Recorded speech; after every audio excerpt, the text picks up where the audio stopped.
think we need to take the solemnity out of spiritual practice.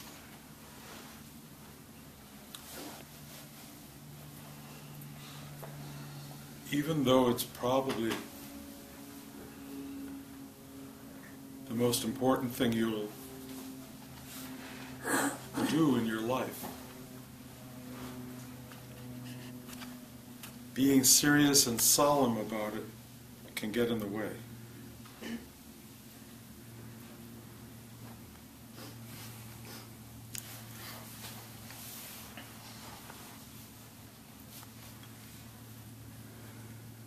Try and remember how it feels to be sitting with your best friend. Someone who knows you. Someone who's known you a long time. Who really, really likes you. Who has dealt with all of your issues and doesn't care. Who is just happy to know you. And when you're with that person, you're just effortless in your being. You're just you. And try to remember what that feels like. Because that relationship suggests what it feels like to be with yourself. To be with that which knows you. That which loves you, that which likes you and accepts you, and is in its most intimate way yourself, you. If you were to go to dinner at your best friend's house, and you went, "Look, I really, really want to have a good relationship with you." Imagine what that would look like. The absurdity of that. And then I look out on the class and I'm saying, I really, really want to surrender. I really, really want to be open to you. I really want to have a spiritual life. And you look like an idiot. Because if you did that at your friend's house, they would go, "Oh my God, what's wrong?" And so I sit here going, "Oh my God, what's wrong? Come on. You know me. I know you. There's no big deal here.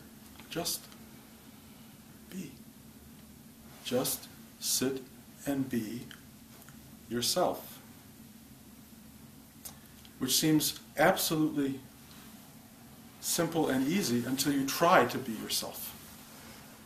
Then it gets really confusing.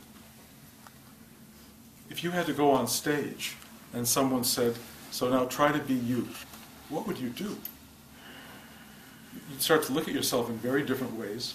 You try to, okay, what do I do? How do I do it? How do I appear to people? Do I walk this way or do I walk that way? And what you would become is overwhelmingly self-conscious and unnatural and weird. Weird to yourself and weird to everybody around you.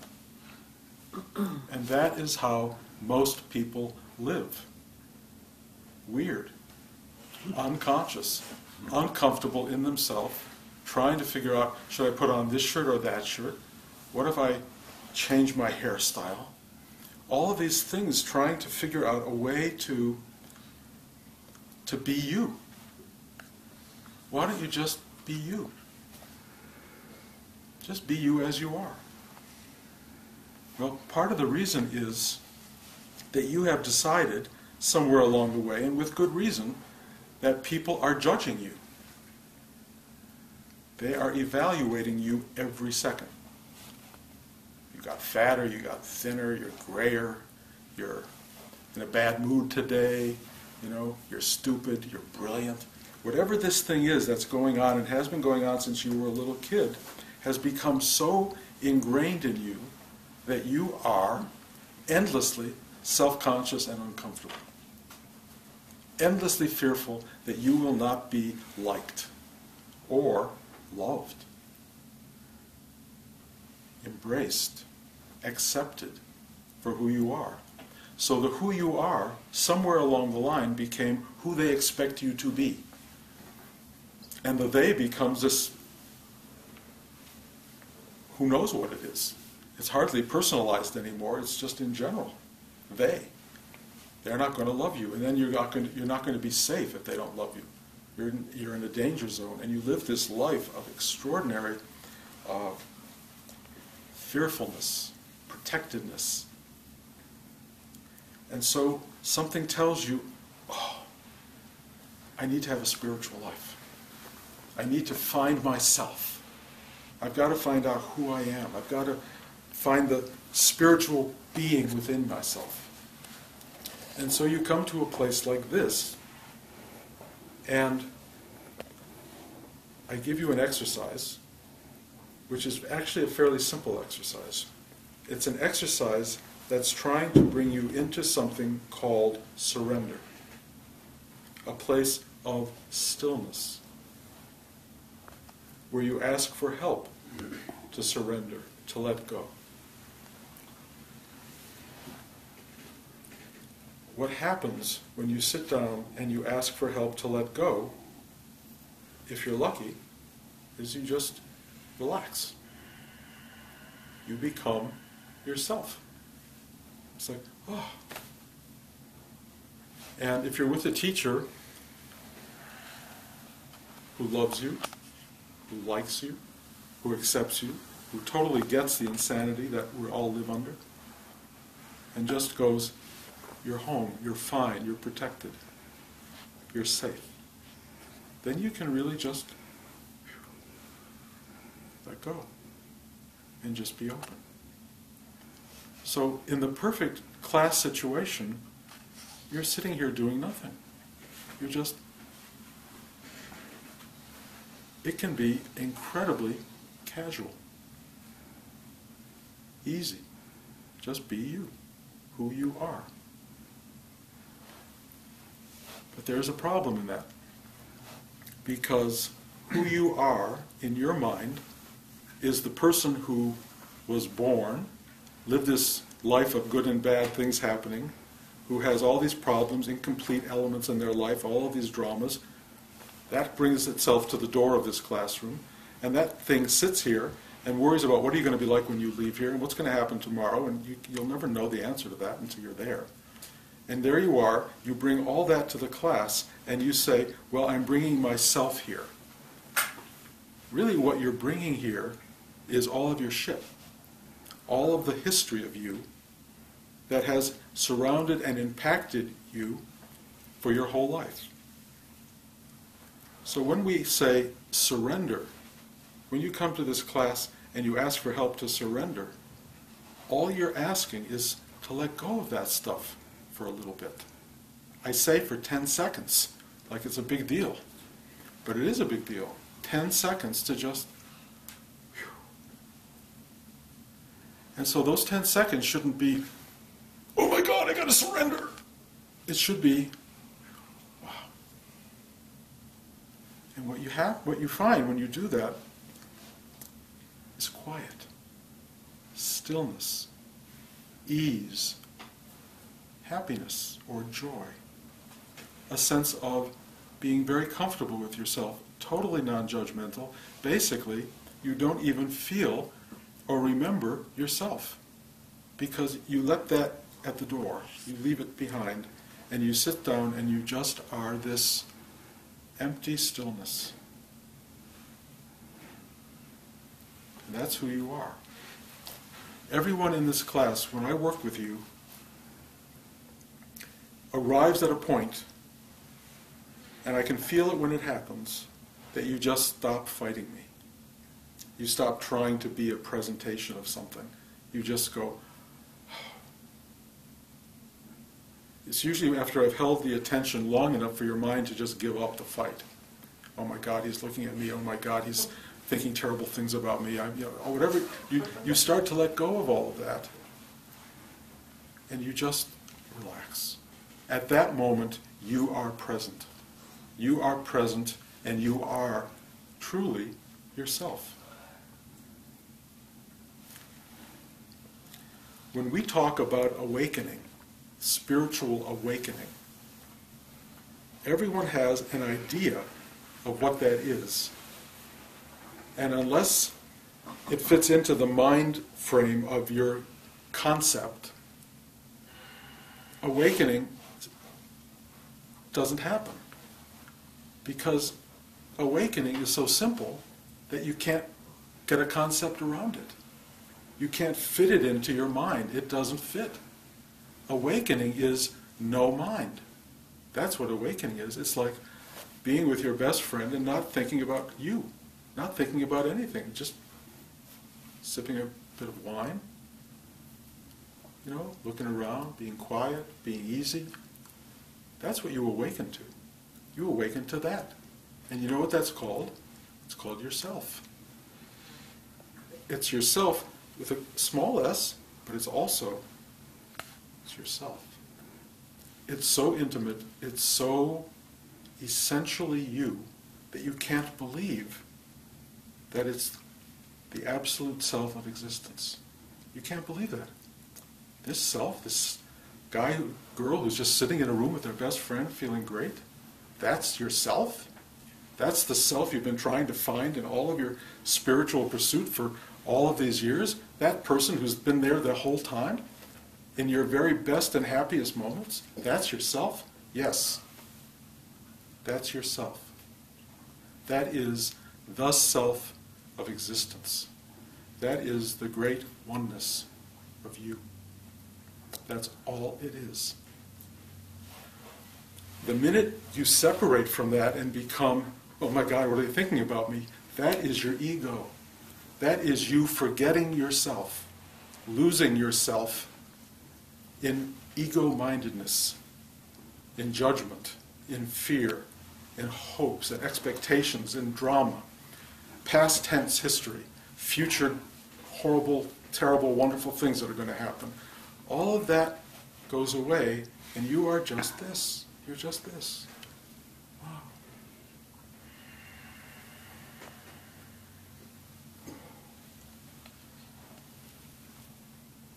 That's awakening to that. It basically says, that is what I am.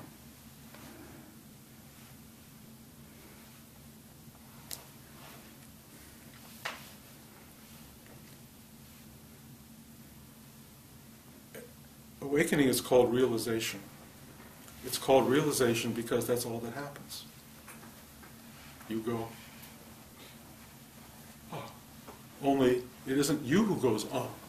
The personality complex, it's yourself that goes, of course. Of course. That's all it is. That's what it is. And when you know yourself, you can never forget who you are. Because you are that. And have always been that. There will never be a time where you're not that. It's impossible. Now, does that mean you're going to forget this? Yes, probably. For a few minutes. Some people do, some people don't. It's kind of like a wave action of knowing and then forgetting, and then knowing again a little longer, then forgetting, and then knowing, and then you keep knowing. It doesn't go away. You just know. Oh, that's who I am. You wake up in the middle of the night and you go, oh, I still am. You brush your teeth.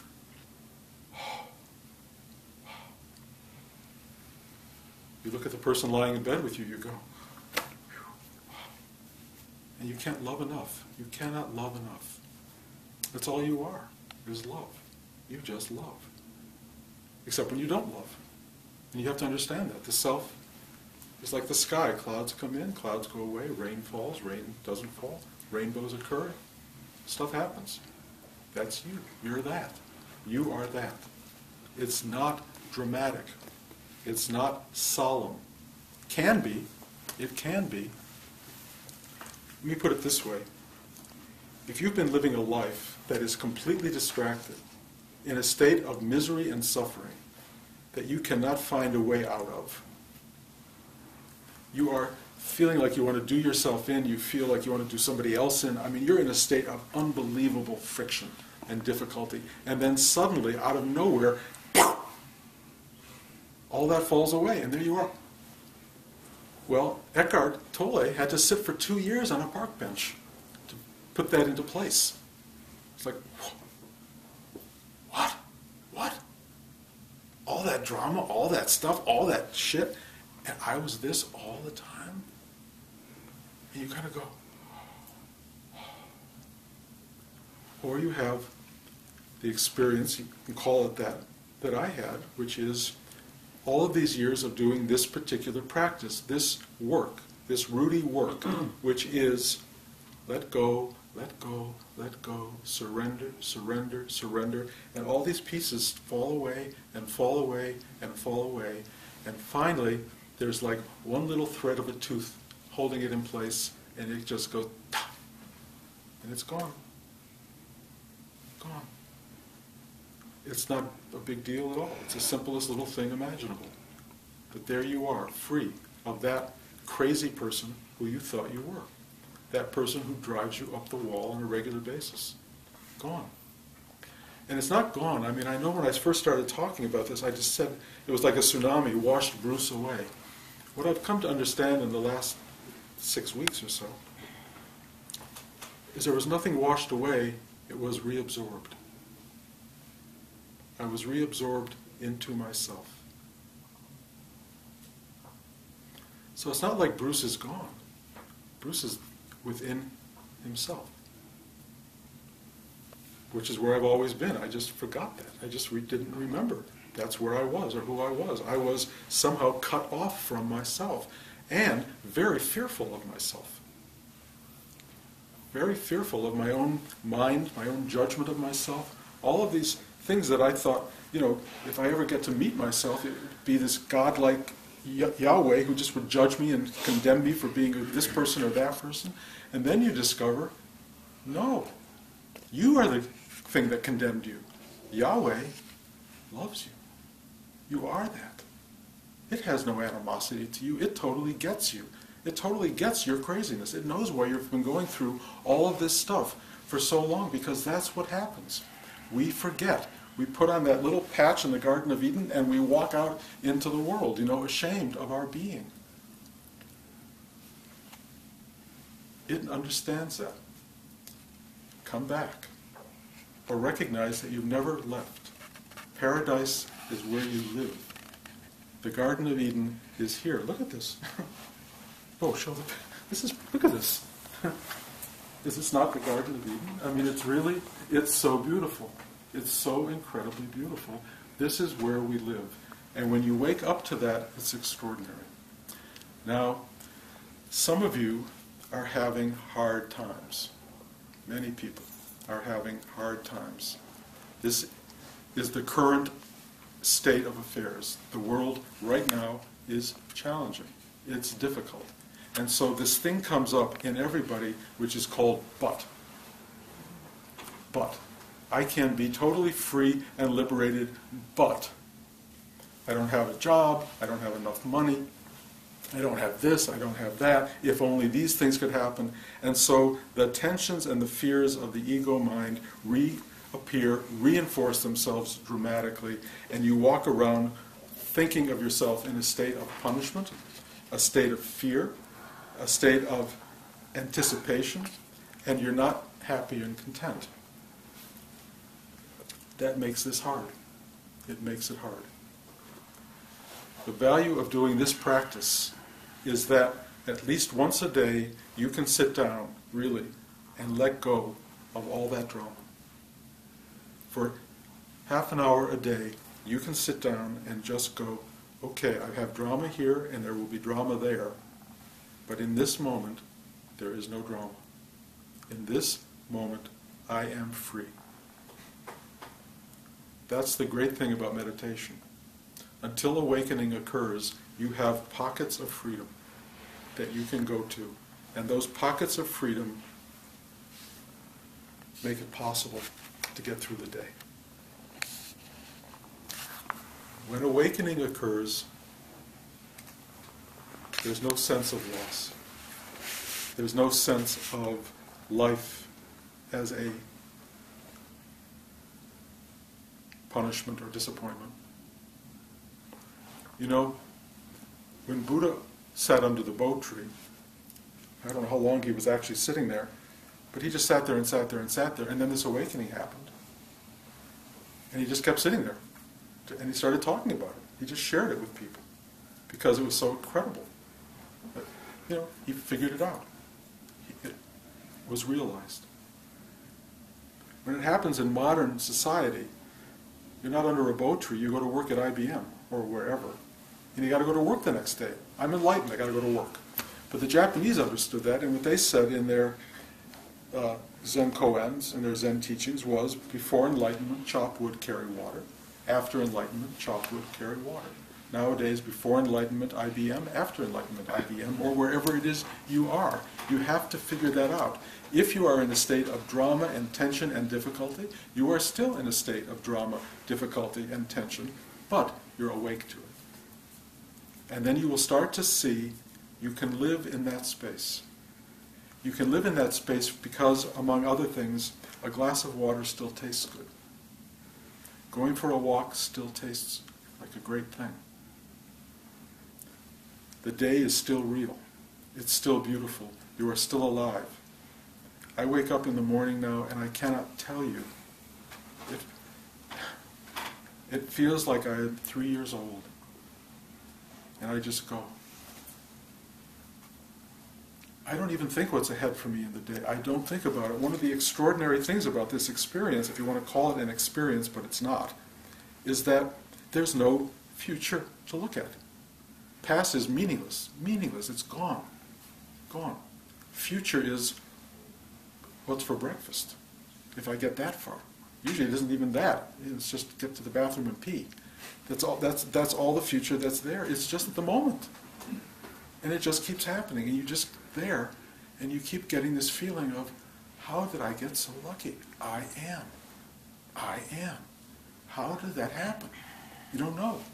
There's a mystery, and the mystery is at the core of this, and it will not be solved, I don't think. Not meant to be solved. It just is.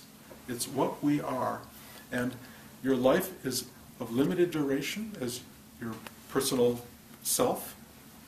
That will not matter anymore. It will not matter, because you have come into being and you are being reabsorbed. I have been reabsorbed. This thing I have been reabsorbed into is infinite and eternal. When Bruce goes, it will not matter at all. He's already gone.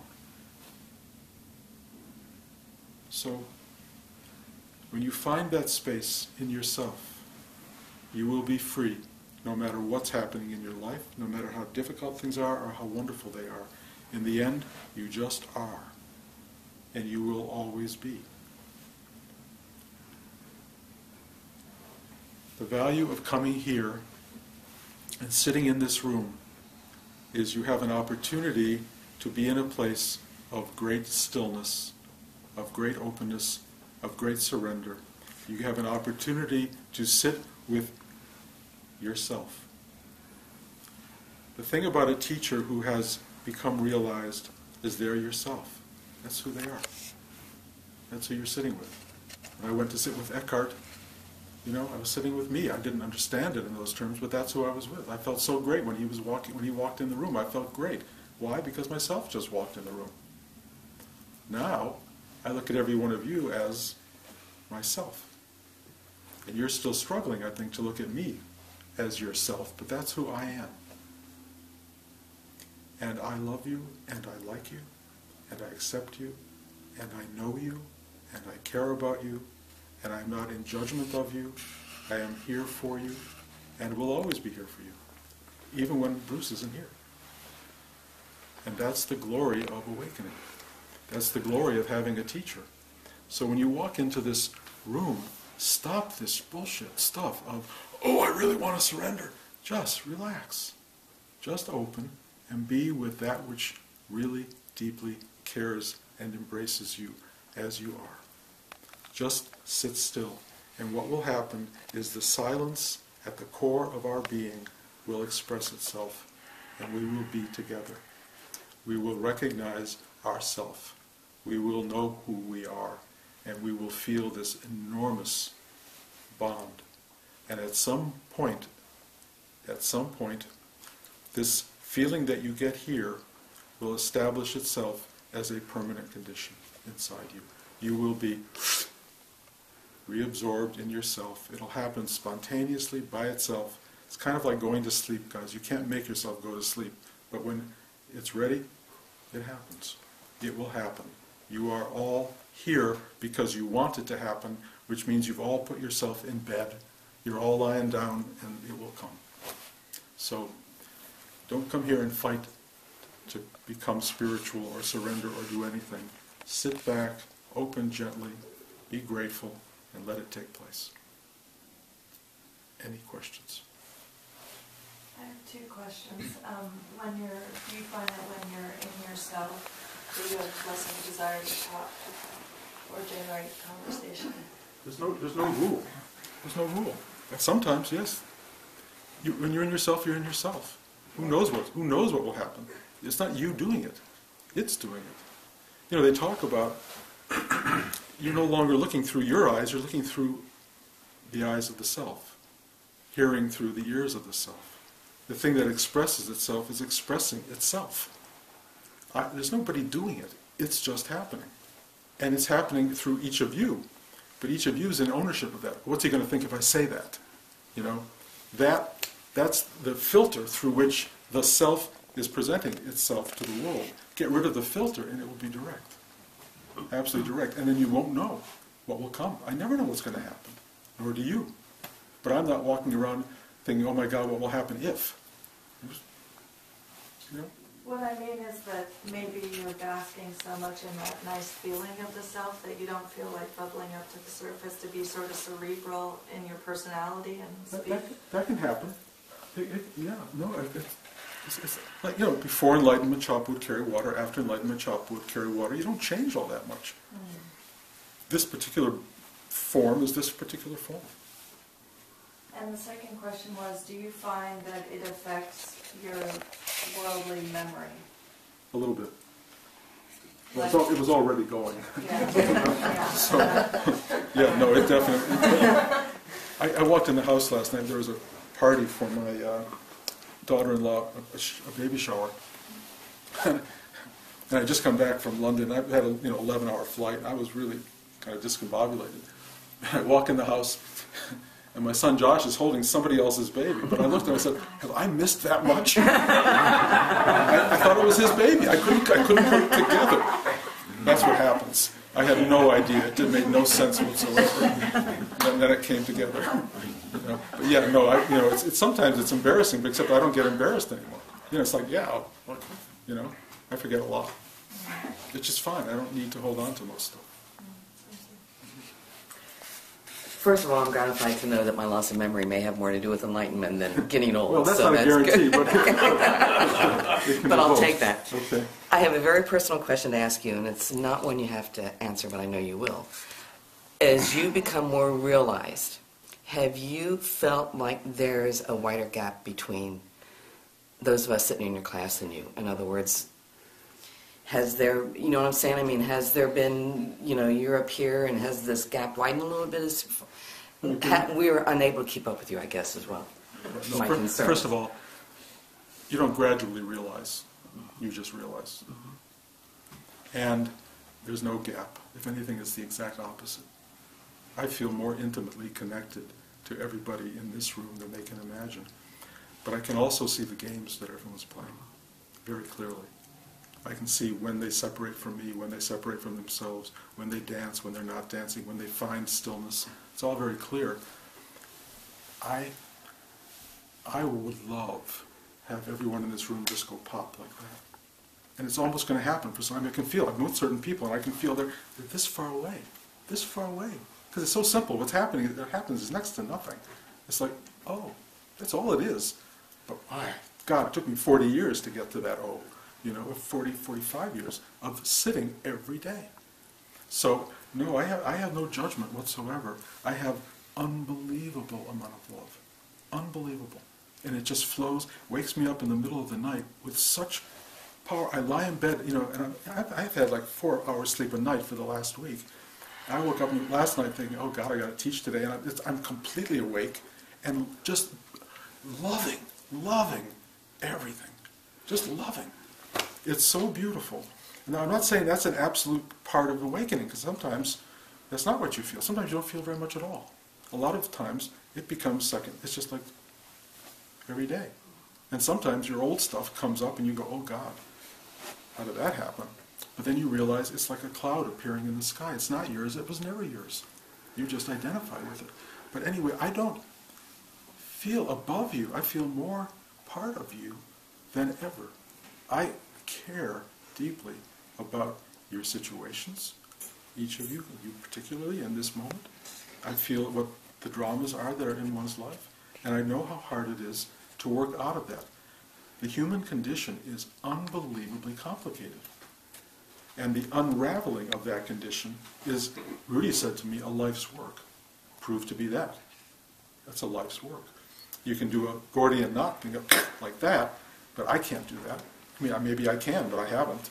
You know, if it happens, it happens. All I can tell you is there is no, I am here and you are there. It's exactly the opposite. I am one with you. It feels very different to me because I haven't been here in a while. But I've been listening to everything on the website, and you feel very different to me. And I do recognize that there is a certain, I don't want to call it power, because I know that's not a word you would use, but there's a connection that you have that you do know there's a lot more going on. I'll tell you what it is. It's authority. I truly speak with authority. Mm-hmm. I know of what I am speaking. Yeah. Well, I think it's really obvious, yeah. And I am happy to share it with everyone. And there's no one in this room that I don't want to have it be in that same place. If you are in this game to get above anybody, you're in the wrong game. If you take ownership of this, it will diminish it immediately. The only thing that comes out of this is wanting to share and cooperate and help and be one with everybody on the journey. That's all that comes out of it. And I'm discovering in my life that I am attracting every day people who want to know this, and people who don't even know they want to know this. I now understand if they have come into my life at this moment, they're there because I have something to offer. I have this presence to offer. I don't have to verbalize it necessarily. Sometimes I do. I just have to be it. And they get it. It's a little scary from this end, at least for me, that Only you know your knowledge is so strong now. You know, when you can look at me and kind of know. But it's only with love. I know that. It's only the ego that's afraid. Mm-hmm. That thing that feels somehow not worthy. Right. Trust me, as I've said in other classes, nobody's worthy. No ego is worthy. It's going to be absolutely pushed away, or in a sweeter sense, absorbed. Thank you. So my question pertains to what happens when I leave here. Go back to the drama, go back to the everything. What happens when I stop in the morning and I go back to, I almost want to say real life, but whatever the other thing is.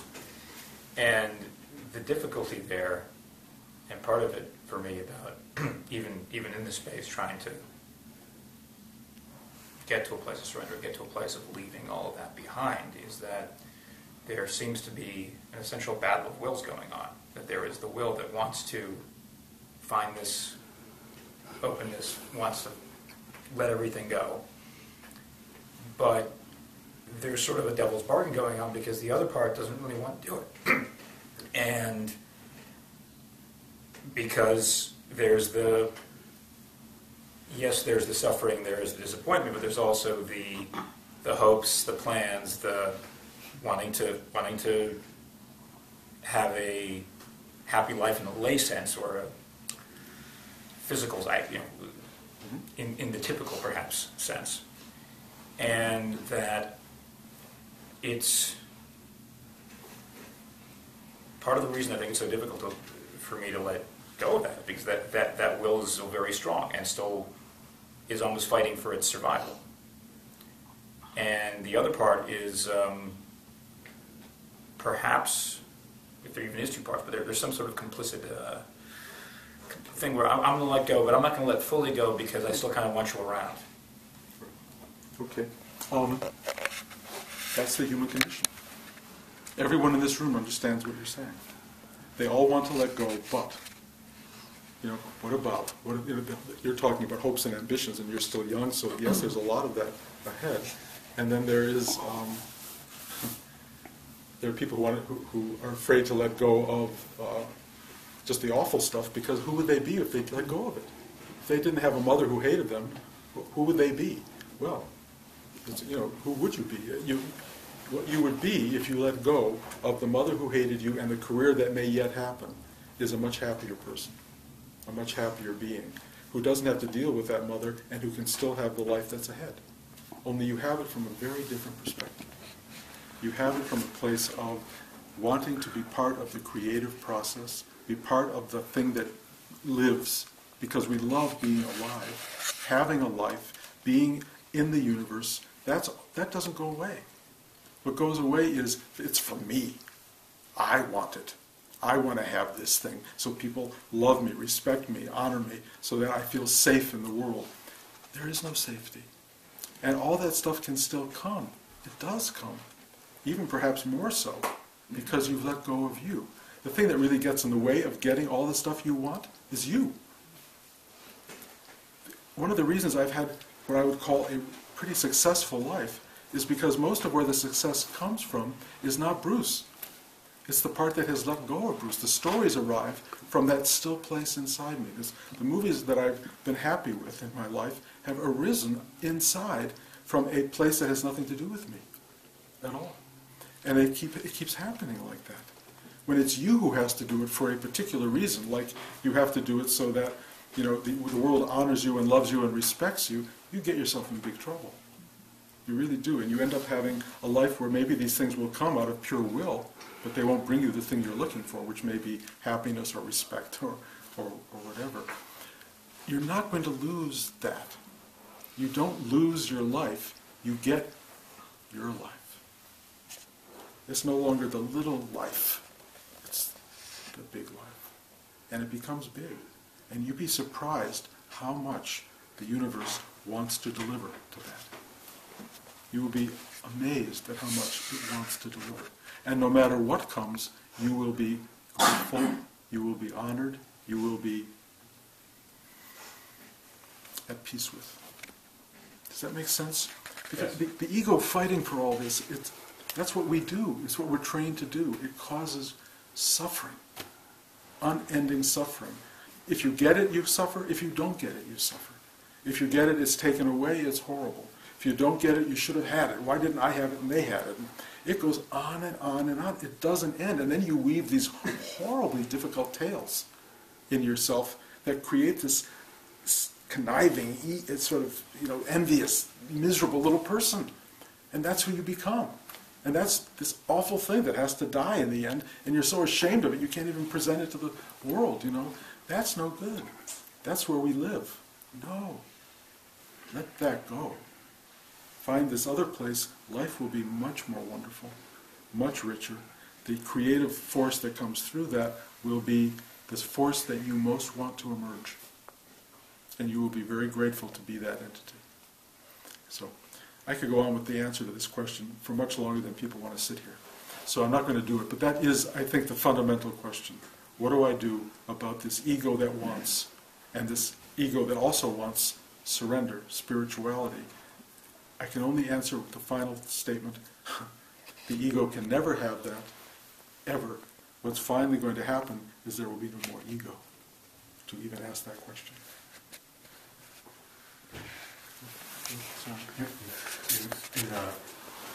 As it pertains to this practice, we're having a greater understanding of the chakras and what is a kriya. The first part was to have an understanding? Is you have a greater understanding as it pertains to this practice and how we sit every day in terms of the chakras, as Rudy brought the work in. And Right. I've been working with that a lot. I was explaining in the introductory class today that when I was with a group of enlightened people, and I first got exposed to the idea that enlightenment was not just something that happens to somebody in the caves in India. and you get enlightened, you wear a diaper, and they build an ashram around you. Enlightenment happens to people, to everyday people. And a lot of times they don't have a language for it. We have a language. The language is Rudy's practice, it's the chakra system, it's all very much a structure that we can relate to and talk about this. So when I sat with some of these enlightened guys, I said, their heart chakras are completely shut down. Like they were incomplete. They were completely awake, but they were incomplete. I went, well, what's that about? So, enlightenment is not the end of anything. It's just an awareness. It's a huge awareness. And then in that awareness, this thing starts to, it doesn't start, it continues its work. And I was describing a moment in my enlightenment, there's one guy at the conference who had a very closed heart and acknowledged it, didn't know how to open it. The minute my enlightenment occurred, and I went over to Bart, my dear friend, and said something happened, Bart started crying. This guy next to him, whose heart had been closed, burst into tears. And my awakening awakened his heart. It was really extraordinary. I started to, a year ago, I gave a class to all of these guys. And what I understood, it was the work we do is an energetic work. This is energy. We are a flower in which parts of us is working well and part of us is not working well.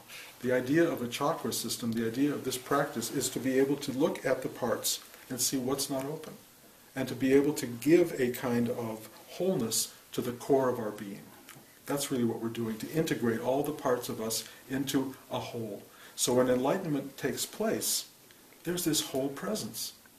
There's this thing that's there, and it can address all of this with a language.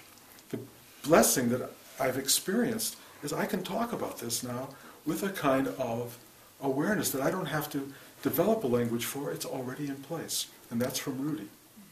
A kriya, a sudden burst of energy. I've never fully understood kriyas. I know they happen. It happened to me all the time. But a kriya is, in my mind, a tension within the system somewhere just breaking. And it goes like that. That's all it is.